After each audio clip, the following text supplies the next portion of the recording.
السلام علیکم نور انفو کے سننے اور دیکھنے والوں۔ امریکہ میں قید پاکستانی خاتون سائنسدان ڈاکٹر عافیہ صدیقی پر جیل میں حملہ کیا گیا۔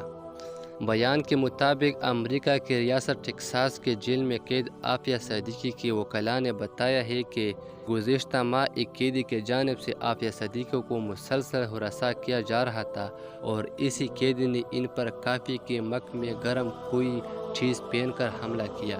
پریس ریلیز میں بھی یہ واضح نہیں کیا گیا کہ کپ میں کافی تھی یا کوئی مائع چیز موجود تھی۔ بیان میں کہا گیا کہ گرم چیز چہرے پر پھینکنے سے ڈاکٹر عافیہ صدیقی زخمی ہوئی اور انہیں حملے بعد سیل سے نکالنے کے لیے ویل چیئر کا استعمال کرنا پڑا۔ حملے کے حوالے سے عافیہ صدیقی نے وکیل مروہ کو بتایا کہ اللہ کا شکر ہے کہ حملے کے نتیجے میں اندھی نہیں ہوئی۔ وکیل نے تنظیم کو بتایا کہ اپنی آخری ملاقات میں ان کے چہرے پر جلنے کے نشانات دیکھ کر حیران ہو گئی تھی اور ان کے بائیں آنکھ کے پاس بھی نشان تھا، جبکہ ان کا دایاں گال پر بھی ٹوتھ پیسٹ اور چوٹ کاغذ سے ڈھکا ہوا تھا۔ تنظیم نے عافیہ صدیقی پر حملے کے خبروں پر شدید تحفظ کا اظہار کیا۔ پاکستانی خاتون ڈاکٹر عافیہ صدیقی ایک سائنسدان ہے جن پر افغانستان میں امریکی فوجوں پر حملے کا الزام ہے۔ مارچ 2003 میں دہشت گرد تنظیم القاعدہ کی اہم کمانڈر اور 9/11 حملوں کے مبینہ ماسٹر مائنڈ خالد شیخ محمد کی گرفتاری کے بعد ڈاکٹر عافیہ صدیقی اپنے 3 بچوں کے ہمراہ کراچی سے لاپتہ ہو گئی تھی۔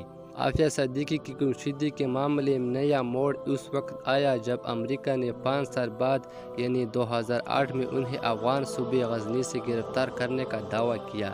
امریکی عدالتی دستاویزات میں دعویٰ کیا گیا تھا کہ عافیہ صدیقی کے پاس سے 2 کلو سوڈیم سائنائڈ کیمیائی ہتھیاروں کے دستاویزات اور دیگر چیزیں برآمد ہوئی تھیں جن سے پتہ چلتا تھا کہ وہ امریکی فوجوں پر حملوں کی منصوبہ بندی کر رہے تھے۔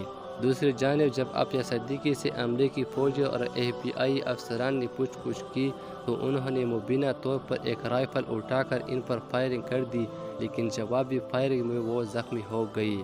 بعد ازاں عافیہ صدیقی کو امریکہ منتقل کیا گیا۔